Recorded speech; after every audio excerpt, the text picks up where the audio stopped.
Welcome. Welcome to the 2022 version of Stories to Watch. My name is Ani Dasgupta. I'm the CEO and President of WRI.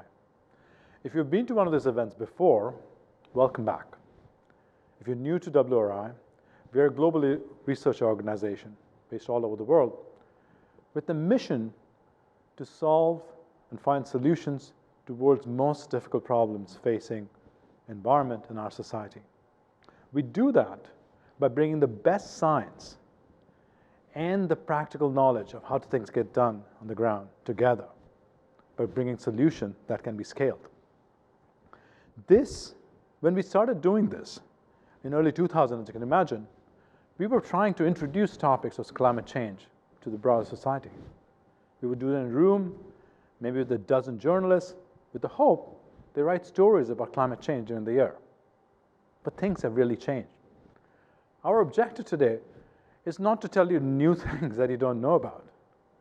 We're going to talk about six issues that we know you know about, and most probably you'll come across with your work, or during a newspaper, or in debates. Our objective is to share with you the big picture of these issues, but also the details that are missed. The work I'm presenting is a collective work of our team, but also work of our whole community. And you will notice that though there are six stories, the interconnected nature of these stories, that it's not just about climate or carbon, it's actually about the economy, our health, our economic well-being, our jobs. And this, as we go forward, is a positive change, that we are seeing these issues not as isolated issues of carbon and carbon reduction, but actually shifts of societal change that needs to take place. But before we jump into the stories, we should take a minute to reflect the year we've had. This has been quite a year. The pandemic, of course, we are living in a third year of the pandemic. This has disrupted everyone's life. Everyone here, you're listening, your life's been touched somehow. Every economy in the world has been touched by the pandemic. I can't believe I'm going to be working from home the third running year. This year has also been a year of political division. Early last year, we saw this picture in every television screen and newspaper. So, a mob attacking the capital of the United States. The divisions like this took place all over the world. The COVID also caused serious supply chain disruption. You remember this famous picture of this Ever Given. That was the name of the ship, stuck in Suez Canal, not for a day, but for weeks at end. The supply chain disruptions also caused energy shocks across the world. Rolling blackouts in China, 5 times high price of gas in Europe, inflation. And impacts of climate change are here. Across the world this whole year, we are seeing one event after another. This particular photograph is from a few weeks back in Colorado. Forest fire in the middle of winter. In Chile, we had a 13-year drought, one of the most severe in 1,000 years of the history of Chile. 400,000 people had to get water trucked into them. Similarly in Brazil, just north of Chile, it's a drought and flooding cycle that caused the worst disaster in the state's history. Other regions, Europe, India, Sudan, faced very similar events. And inequity that was displayed by how vaccine was distributed in the world in 2021-22 is shocking. The richest countries in the world, the higher income countries, 71% of population is vaccinated. At the same time, in the low income countries, only 7%. And last year, we saw a dip in our emissions because of lack of economic activity because of COVID. So we are kind of hopeful that the dip will continue. We are actually hopeful the economic recovery will be green after COVID. That didn't happen. As soon as the economies turned back, the emissions rose very quickly. With all this not so good news, the year was not all bad. There were a lot of really bright spots. Countries, cities, and companies across the world made very significant commitments to tackle climate change. This is not a series of commitments. We think this is actually a shift of taking climate change as an event that is inevitable, it's happening, and taking it seriously and making concrete commitments towards solving it. 155 countries submitted NDCs, or their plans to reduce carbon. 83 countries announced net zero targets. 1,000 cities committed to net zero and reducing the emission to 50% by end of this decade. 2,000 plus companies had science-based target or verified targets to get to net zero. All this came together in Glasgow in November. These commitments were important commitments were made in Glasgow. But more than that, I felt Glasgow itself, the fact that countries came back after Paris, not all countries did it, not as much as we wanted, but the fact they came back matters a lot. I think this was the biggest achievement in the COP. In this era, when everyone is questioning multilateralism, our ability to work together as a society, of countries to solve the world's biggest problem, this corner of multilateralism is working. They were very important commitments, and each of these commitments matter, because when we were in Paris, we were a world that was leading to 3.6 degrees. Now, we're in a world that's leading to 2.8 degrees, a significant change. Not enough. And if you take all the commitments countries, companies have made on net zero and they actually implemented it, we will get to 1.9 degrees. Not 1.5 degrees, but close. We would get to right. We need to do more, but we are moving in the right direction. So, the meta question, the big question we have across all the 6 stories you'll hear, is all these good commitments, will we be able to turn this commitment into real-world action? That is the question for this year. The first story is about net zero. Net zero is a big idea of commitment to getting and reducing carbon by 2050. You hear a lot about it. However, at the same time, people are questioning credibility of this commitment. Why is that? Why such a good idea of reducing carbon by 2050 is being questioned? The science of climate change is becoming better and better every day. And it's absolutely clear by the best scientists in the world, who are represented by the IPCC, that to limit global warming beyond 1.5 degrees, the impacts become exponentially bad. What does net zero mean? And why is it net? And why is it not zero? Let me introduce to our bathtub.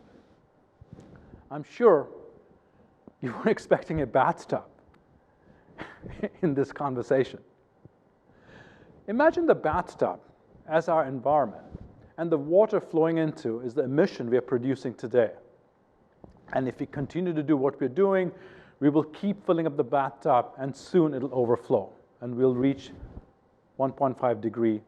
So, what do we need to do to get a place that the bathtub doesn't overflow? One, we need to reduce the amount of water we're putting in it. That's the most important thing to do. Second, we need to make sure the size of the drain is big enough so the same as the water we're putting in, so the level of water remains the same on the top of this bathtub.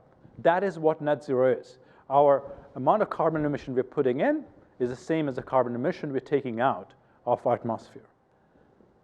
Actually, this idea is gaining a lot of ground. It started in Bhutan in 2015, one country. But today, there are 83 countries who have made net zero commitment, which means they have committed to get the economies to a place that the carbon they're producing in 2050 will be same as the carbon they're taking out. This is enormous progress. Similarly, 1,000 cities have pledged to reach net zero by 2050 or sooner. 750 companies have committed to net zero through science-based targets. Yet, a wide skepticism remains on this idea. Why is there a skepticism? I think the most important part of the skepticism is the fact it's 2050 is 28 years away. It seems it's very far away that we're making commitment, we're making excuses not to do something today by making a long-term commitment. It lacks accountability, that the commitments are not verifiable, that we don't know if people actually mean it. It also seems like we're shifting responsibility from doing something today and letting someone else 20 years from now take the responsibility of taking it out. This skepticism for a very important idea like net zero is very corrosive. So how do we make them credible? I think it's relatively straightforward how to make these commitments credible. We think these commitments are actually very important. One, focus on near-term action. Don't just make a plan for the long-term shift. You have to get to a place of zero carbon by 2050 or net zero by 2050. We have to take action today, tomorrow, day after. Near-term action is the most important thing we can do to increase credibility. Second, have plans, but have verifiable plans. Make sure it's transparent, the progress you're making, so that people have confidence that not only that you're making plans, that you're making progress that everyone can see. This year, will net zero commitment gain credibility? And we think this is very important because the commitment itself is very important. And having people believe in them, believe in this commitment, is very important for us to make progress. Many countries have raised ambition for net zero. G20 countries, the richest countries in the world, almost all of them have made some kind of a pledge to net zero, from exploring, for political pledges, policies. Some, like EU, Canada, Japan, UK, have turned them into actual action. However, some, like China, have made a very significant commitment to net zero 2060, yet their plans for 2030 was not as ambitious as what people wanted to see. So this year, would China rise up and make the 2030 plans much more credible? Countries like Australia and Brazil have made 2050 commitments, but not 2030 commitments. Hence, people are not sure about their plan to reduce carbon or their ability to get to net zero without a 2030 plan. And finally, would we see Mexico join this club and create a net zero plan? There's a great opportunity this coming year. There's a G20 summit in Bali that Indonesia is hosting, one of the more important global south country, very important in climate change. It's an opportunity to showcase what a global south country and the transition plan could be. We know Indonesia has very significant plans of the transition, including energy transition. So it's a very important thing to watch for. What do G20 countries do? Because these countries together actually produce 75% of global emission. So actions they take can have an impact beyond the boundaries of these countries. Every country matters. The policies they take in every country matters. So right now, in US Senate, there is a very important bill that includes $500 billion of climate change activities. These activities, if implemented, will allow the United States to get to 2030 with 50% reduction. Will companies will have made very important pledges and commitments this year. Would they make progress against their goals? Last year, and WRI was a very important part of it, the first net zero standards was released for companies. 750 companies committed to this. Will we see an exponential rise of doubling this number or tripling this number of companies that have credible net zero commitment? Finally, will financial institutions get out of supporting fossil fuels?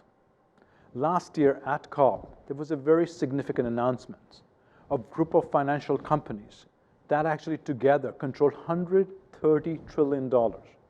I repeat, $130 trillion.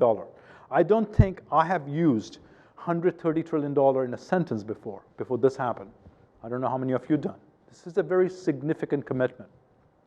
To not only is a commitment, it's important not only because of net zero, because this idea that if we stop the spigot that funds fossil fuel industry, if we stop that, maybe that'll be the fastest way to get to a net zero world.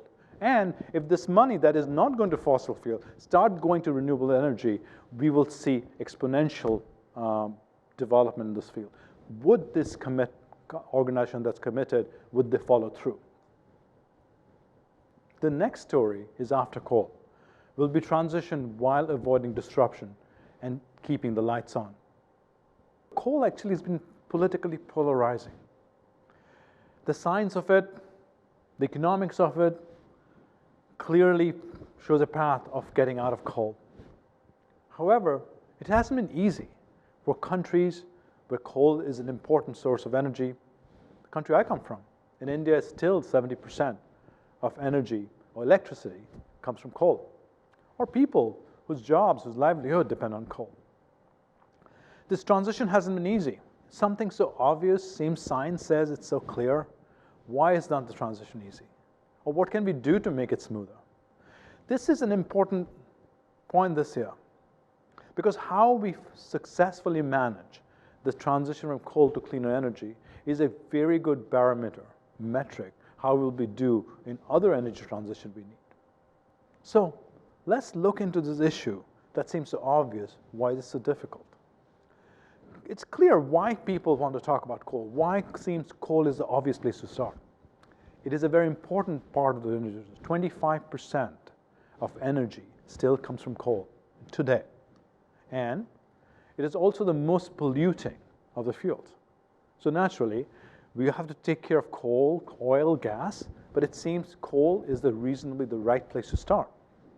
And none of the scientific analysis of modeling to 1.5 degree centigrade world includes coal as a fuel. Almost every model shows that we have to get out of coal or phase out of coal by 2030. There's a lot of agreement on this across the world. In COP this year, 46 countries agreed to phase out domestic coal, use of domestic coal. 34 countries agreed not to invest in overseas coal. China was one of them. It's a very important declaration. The economics is in favor. Everywhere in the world, if you wanted to put up a plant that produces electricity, setting up a plant that is renewable, offshore wind, solar PV, or any of this above, will be cheaper than setting up a plant that is coal-fired. Good news. Similarly, the overall mix of energy produced from coal compared to energy produced from clean energy, its clean energy is going up. And the coal actually had a little bit upswing last year, but overall it's going down. Still, it's a long way to go from where we are today to phasing out coal completely by 2030. So while costs are no longer an obstacle, why are there barriers? The barriers are serious. The serious technical and political challenges are in front of it. And when you think about it, it's happening in a context of increasing demand from energy. 24% increase in demand of energy has happened just the last decade. And this is expected to continue. As countries in sub-Saharan Africa, Asia grow, of course, or urbanize, the energy demand will increase. So think about getting out of an important source of energy while energy demand is increasing. It is also happening when 760 million people today do not have reliable access to electricity. This number is actually much better than it was 10 years back. 1.2 billion people did not have access to energy. We're making progress, but still a long way to go. So when you think of transition of coal, you have to think of the context of energy demand and making sure we reach the people who don't have electricity today. So how will we make sure this transition, which seems inevitable right now, how do we make sure the transition happens? In the smooth, just, meaning people who don't have energy get energy, people who have jobs that depend on it actually are taken care of, and resilient, so that it's a predictable system that political leaders can support. How do we make sure that happens? So things to watch for. Will the coal project, investment in coal, it's been a good sign over the last few years, has gone down steadily. New projects that are pipeline permitted, actually is going up. Will that trend continue? The investments in coal will reduce. Remember, a coal-fired plant lives for 30, 40 years. The plant that's built in 2014 will still be there in 2044. Will the countries, the biggest coal user, commit to phasing it out? I think this is one of the more important things to watch out for. Some of the countries like EU, South Korea, Germany, have committed in Vietnam to getting out of coal. But the countries that are the biggest users, China, India, United States, Japan, would they commit to phase out coal? For countries like India and China, this is a significant issue. I've already mentioned 70% of electricity is dependent on coal today. In China, it's 61%. In South Africa, it's 86%. Will these countries commit to phase out? And would the world support this commitment? As we're thinking out taking coal out of the system, would the investment in renewable be fast enough to keep up and meet the gap that the coal takes out? The annual renewable construction needs to be tripling for what is happening today. Will multilateral finance like ADB, the Asian Development Bank, and the World Bank support these phase out? Asian Development Bank actually has a very innovative program that invests directly to take existing coal-fired plants offline. Would that be successful? Would that continue to catch on? Will China increase renewable finance? As they stop financing coal, they have been financing renewable for a while. Would they increase it?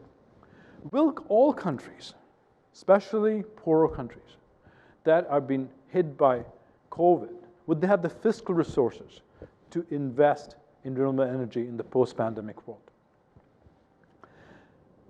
As we invest in renewable, would the grid be ready? The estimates are 70% more investment needed in grid per year in the next decade. Why is that the case? Not only transmission needs to be stable, storage, which will become a very important part as renewable becomes an important part of the supply. Would it be there? Would the demand response of the change in demand that's taking place, would that happen? The US infrastructure bill that passed last year had $5 billion for grid expenditure and $6 billion for reliability. These are the kind of investments we need to make the grid up to the mark in the new world of renewable energy. Most importantly, will the people whose livelihood, 7 million people, are dependent on coal or coal-related industry for their livelihood and their families, would they be taken care of? Would the transition be fair to them? You and 26 other countries have mentioned just transition in the decarbonization plan. South Africa just agreed to an $8.5 billion deal to get out of coal. Would those transitions be fair? These fairness is not just a question of being morally right. Of course it is morally right. But these fairness also very important for making these transitions politically viable so that other countries follow. So how we actually take coal transition, a fuel, as you can see from the economics and science of it, has the most support.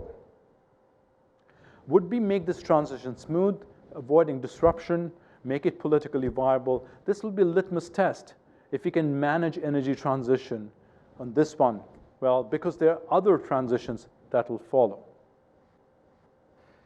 The third of our climate story is very connected to the fairness of transition. It's about climate justice.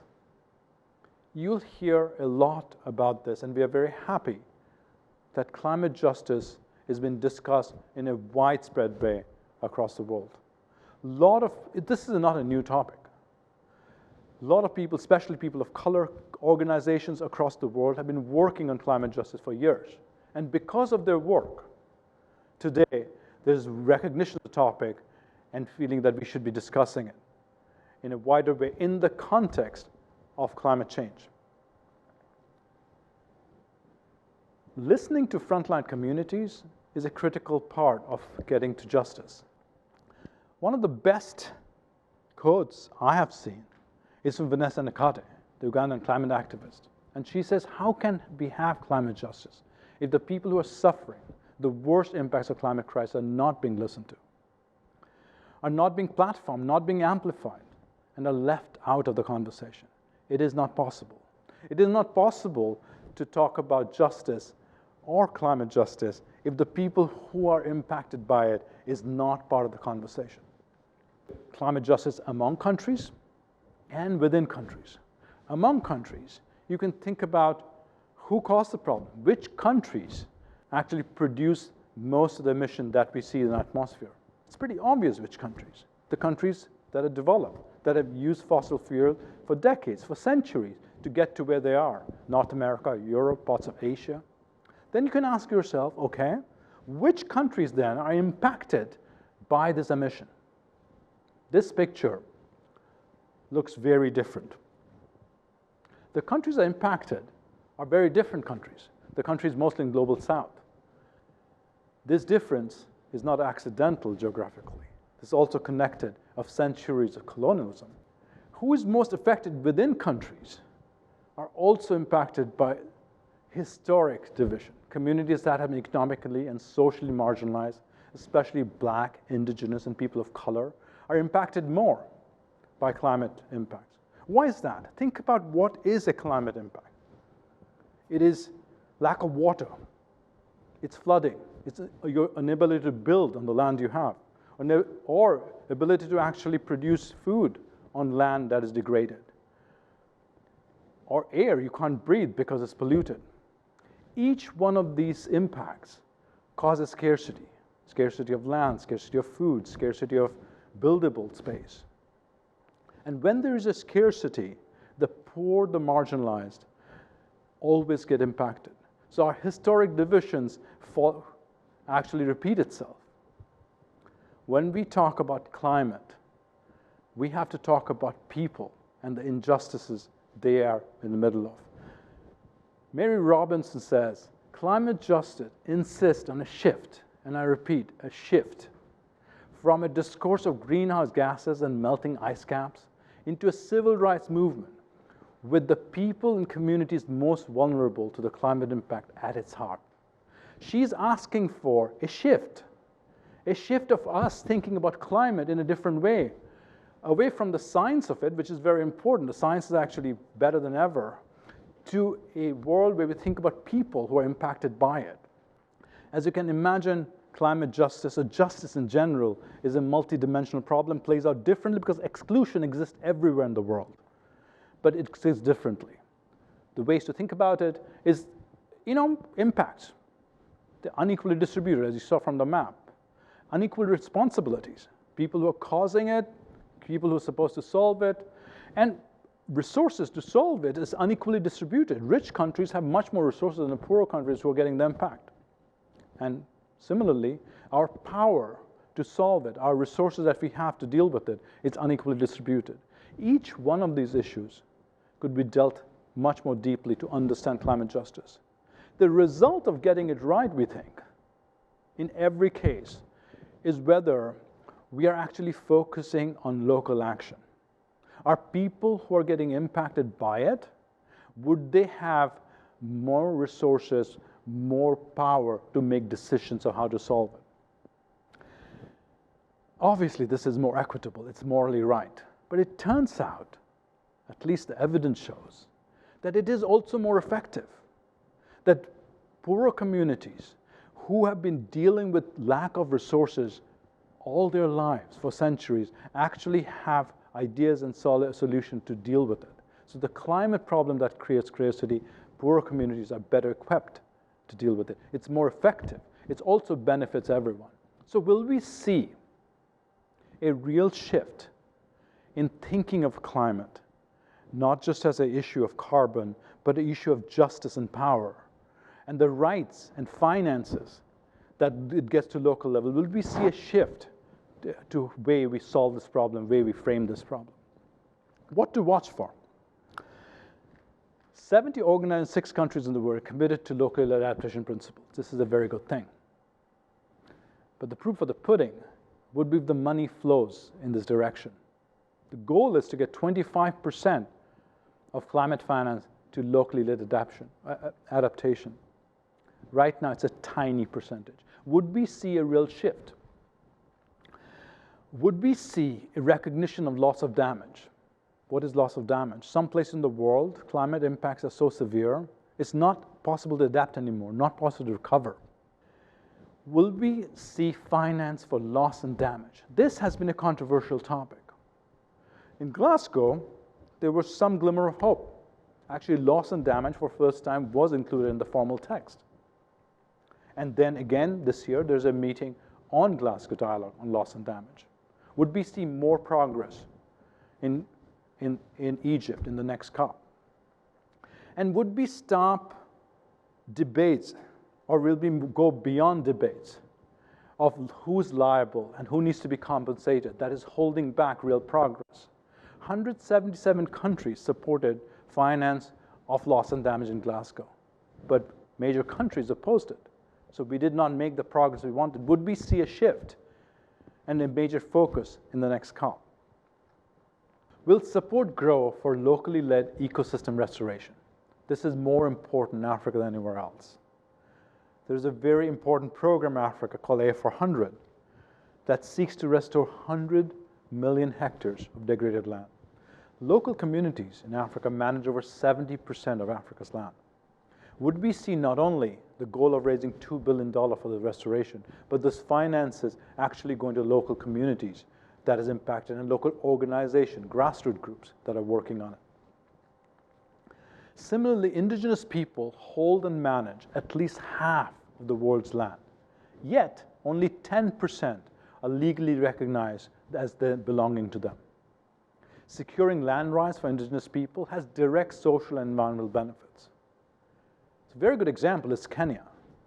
Kenya has a land tenure law that recognizes indigenous people's rights. Would we see more of it? Would we see that law getting implemented? That's why the $1.7 billion committed in COP26 towards indigenous people and making sure that gets implemented properly is critical to make progress. Policies in every country will matter. The United States right now has very ambitious plans in place of providing 40% of climate investment benefits will reach disadvantaged communities. If this plan passes into law, there's a lot to watch for. How they will be selected, what kind of pilot programs will be done, how will we evaluate success. This is not just another topic. This is actually a shift in how we think about this problem. The thinking about climate beyond carbon towards people and impact of people who are getting suffering most, and making sure that the injustice that's already there in society doesn't get replicated in climate solutions. The exclusion, the racism that is embedded in our society is actually dealt with and recognized as we find new solutions for the new world, for the new economy. So not to watch for, not only for this year, for years to come. Our next story is about deforestation. The world has been trying to reverse deforestation for a long time. This year, there is a reason for hope. One of the biggest commitments ever made for deforestation was in COP on the second day. I was there actually in the room. 141 leaders of 141 countries made commitments to stop deforestation completely by 2030. $19.2 billion was pledged to work on this topic. It was really funny to see, not funny, but just funny, to see 141 world leaders, mostly men, one after another, trying to outdo each other how much they love forests and trees. We just hope this trend continues. It's good to see such enthusiasm for nature. Why do we worry about deforestation? Tropical forests are essential for 1.5 degrees. If tropical tree cover loss was a country, it would be the second biggest country on carbon emission, just after China, above United States and India. There are actually 7 commodities that are the main reason for deforestation. First of them is actually cattle. If you have a car and it has leather seat, think about where that leather came from. Did it come from deforestation sources? Think about the shampoo you're using. Almost all these hair products, all these products we use, includes palm oil. Did it come from a deforestation source that is not responsible for deforestation? You can look at all the other things that are things that we use every day. It's not just a problem for those countries where the forests are. To solve it, we have to come together and solve it together. The consequence of deforestation are very clear and devastating. From forest fires in the Amazon because of deforestation or taking away indigenous communities' land, biodiversity loss, it's very obvious, to large-scale flooding in Indonesia. that is because of deforestation that's taking place. In spite of this evidence, the sad truth is that this is not the first time the world is coming together to solve this problem. In New York in 2014, countries came together called the New York Declaration to reduce forest deforestation, actually eliminate it by 2030 and reduce it by half by 2020. In reality, actually primary forest loss went up 41% during this time. Our research shows this is a problem that is persistent. It's been there for a long time, because gone up actually in recent past, but it is steadily there. We have not been able to make a dent on this. So the question is, this year, will action in 2022, because what I just told you happened, 141 countries, $19 million, will the world be on course to halt deforestation for 2030? Will we see a real shift in the way we're dealing with this and make progress? The most encouraging sign to watch for is shift in mindset. Will we see a sea change in how we think about this? Chai Suri, a phenomenal 24-year-old activist from the Amazon, was at the COP. I had the privilege to listen to her. And she says, the earth is speaking. She tells us that we have no more time. We need a different path with both local and global changes. It is not 2030 or 2050, it is now. She's telling us that we have to take action now, and it's not just local action. The world has to work together with local communities to make progress. This recognition of importance of our natural systems and our forest and our climate goal is one of the biggest things to watch for. And we think we are going in the right direction.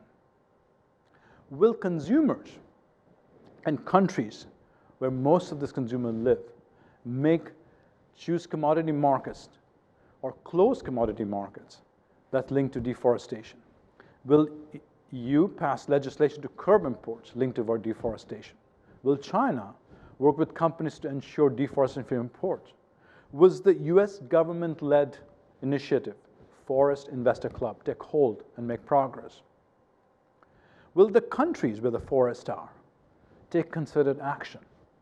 Not only at the national level, where they need to prevent illegal clearing, tackle corruption, make no deforestation goals a central part of the economic plan. But not only will they work on national part, but also focus on communities on the ground, secure land rights and create opportunities for local communities, so the communities can depend on a successful future without deforestation, or economies that support deforestation. The next things to watch: will companies use tracking to take deforestation out of supply chains? Significant progress is made technologically for us to be able to track supply chain deforestation. Forest Positive Coalition, a coalition of the largest companies like Walmart, Nestle, Unilever, Mars, have come together to make sure all their suppliers are deforestation free. Would we see progress like this across the world in other supply chains? Will financial support, the $19 billion pledge, or $19.5 billion pledge, will this support not just protecting forests, but real transition on those communities that are dependent on forest? Will those funds actually reach the front lines who are impacted by deforestation? And finally, most importantly, will demand for high-quality forest carbon credits grow? This is a huge area that could go right, or maybe not so right. But if it went right, we will see companies, things like Leaf Coalition, expand. And companies participating in this do so when they have done the most in making sure they have limiting carbon emission themselves. And the finances go to communities that are impacted by it, indigenous communities, and finances go to not only protect forests, but to make sure the communities transition successfully. Stopping deforestation is a critical need. It's critical for 1.5 degrees, critical for all the people who live around our tropical forest. This has been a hard problem to solve. We have an opportunity this year to make a real dent with real political commitment and real finance behind it, and potentially more finance to follow with high-quality carbon credits. Will this year be a turning point for reversing deforestation? The next story is about preventing pandemics. And you will be surprised that we have included a story of public health in the middle of stories of climate and climate impact. Turns out the science is getting better on this, and there's a real significant connection between how the natural systems work and how and when pandemics take place. So will the world take action now to stop the next global pandemic? How do pandemics start? Zoonotic spillovers, the transmission of pathogens from animals to humans, leads up to 75% of infectious disease. All of them are not pandemics, but most of them come from that. And drivers of spillover are kind of obvious. You know, insects is one, direct connection with wild animals and humans, illegal trade, and all sorts of domestic animals. The surprising thing is these spillover events are happening more than ever and happening all over the world. It's from Latin America to Australia, the incidences are all over. And these incidences are rising. Pandemics are not anymore once-in-a-lifetime events. There's increasing frequency, increasing severity. Hundreds of thousands of spillover events happen annually. Most are inconsequential. Some lead to disease. Recent ones like Ebola, H1N1, Zika, and of course COVID-19, and so many more. These are examples of what happens from the spillover. You're all aware of the enormous cost of pandemics. We are all living through it. All of us impacted by it. 5.4 million people are dead because of COVID-19. A healthy Earth requires fewer pandemics. Our current global pandemic strategy has been of reaction. Mass, social distancing, vaccination, stopping going to work, crowded spaces. Turns out, we actually know how to prevent pandemics. We have to protect forests, regulate live wildlife trade, reduce human-wildlife contact, invest in public health and disease hotspots. These all seem rather obvious. Why isn't it happening? One of the reasons it's not happening is people who think about forests and wildlife are different kind of people who think of public health and pandemics. That these silos are not actually working together yet. And there are vast inequities in healthcare access. And because pandemic causes such economic disruption, just the one that we're in the middle of, it is a strong political issue. And political reality as a timeline makes decisions on how to take care of public health rather than the science, what's behind them. Then, of course, people ask, can we afford it? Turns out, it'll only take, I don't say only lightly, only take $22 to $31 billion per year to protect forests and regulate animal trade. At the same time, just in the United States, we spend $100 billion in pet care. I'm a pet owner, I have nothing against pets, but just think about these two numbers. So, the question is, can public health and environmental sectors work together to prevent pandemics before they begin? Will that happen? What needs to happen for this outcome to take place? Will the global pandemic treaty emerge? World Health Assembly in March and August is a huge opportunity to bring these two sectors together, to think about pandemic in the most systematic way.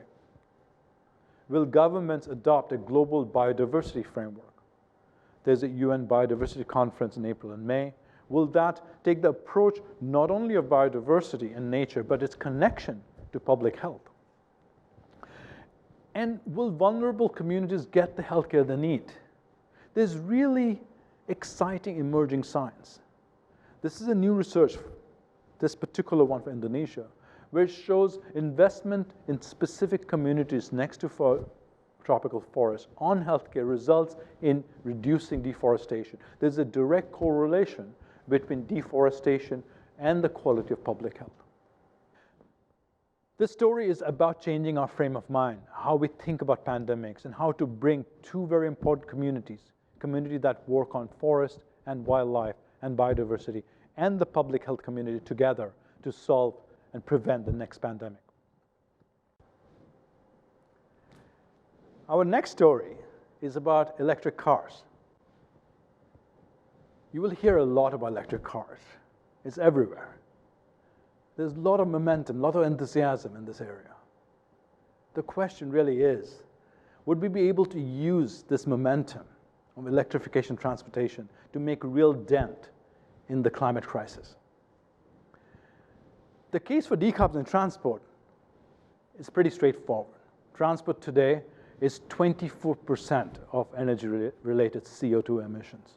To limit warming to 1.5 degrees, we need a 90% cut in transport CO2 by 2050. This is a sector has been really a laggard in the sectors in making progress. And it's a little embarrassing. I kind of feel responsible. I've been working in the sector for many years. The story of EV is exponential growth. Last year, there were 5.6 million vehicles sold. Year before, it was 3.1. We think this curve is about to go up.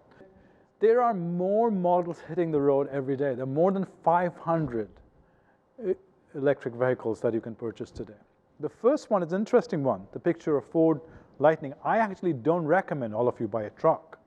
But the fact that this is the best-selling vehicle in the United States, and that is becoming electric. And recently, in a conversation with a Ford official, he told me that when it comes to market, 200,000 of such vehicles have been booked already before a single one has hit the market. The next vehicle, Rivian, is like Tesla. It's from scratch, electric vehicle from scratch. They're valued at more than $100 billion today. They haven't produced any vehicles yet. So the market is supporting this. And Sony, that was famous for Walkman, is going to make electric cars. So this is a market full of interesting development, but most important, real momentum. Countries are following suit. Countries, regions, national government across the world are putting in policy to phase out internal combustion engines, to welcome electric vehicles. And it's not just focused only on cars. Personal mobility, scooters, cycles are getting electrified. Last year, actually, the world sold more electric cycles than ever before. Buses are getting electrified. This is Shenzhen, China. 100% buses in Shenzhen, China are electric. There's development in heavy trucks, semis, electric semis in California. But this is just actually, all this momentum, all this euphoria is really a beginning of a revolution. Today, if you look at all the cars there are, the whole fleet, it's only 1% electric. What we need is actually much more acceleration. By 2030, we need 30% of our fleet electric. And by 2050, we need 92.5% of all vehicles electric. The interesting thing about this slide, of this picture, is not only the green color, is actually the number of cars there are. There are 1.2 billion cars in the world today. And if you didn't do anything else, there'll be more than 2 billion cars in the world by 2050. So cars alone, just think about it, producing all those cars will not get us there, get us all the way there. Actually, electrification can get us a lot of the way there, 83% there. But to get to really reducing 90% of emission, we need to do more than just electrification. We need to get people out of cars, into public transport, into walking and biking. So the real question is, in this really good story, that would be build on the momentum for electrification and decarbonize the transport sector. What does need to happen for that to happen? What to watch for? The first, of course, how do we accelerate the pace of adoption of electrification of vehicles? Will government policy speed electrification? Will we follow the example of China that has taken electrification as a national policy in every level, national, province, city, has supported electrification in multiple ways? China has the biggest fleet of electric vehicles right now. Would other countries follow China as a focused policy at the national level? Will we see, as we see in countries in Europe phasing out internal combustion engines, would we see that implemented and expanding? Will US see more electric buses and electric school buses? This is one of my favorite ones. The United States has more than 475,000 school buses, more than any other country in the world. We are in the middle of a program fully supported by the Biden administration to electrify all the school buses in this decade. We think this is possible. This is what we want. We want our children to breathe cleaner air, to see the benefit of electric mobility, to grow up thinking electric mobility is the new normal. It's not just cars that need to get electrified. Would we see the infrastructure that needs to develop to charge those cars? So what is called range anxiety, we will actually hear less of it because a lot more cars have a lot more ranges. Would we have charging stations where we need them? And more importantly, to see the real benefit of electrification, would we have the energy that's getting into the car, that making sure that is clean? But as this revolution takes place, as we make more and more electric cars, we have to watch out for unintended consequences. As the electric vehicle expands, think about all the things that needs to go in it. Just let's focus on the batteries, just the batteries. The batteries today require rare earths, lithium, cobalt, things like that. As the number of vehicles increase, even today, there's serious abuse of environmental abuses because of extraction of this materials, but also human rights abuses because a lot of these rare earths are in very poor countries.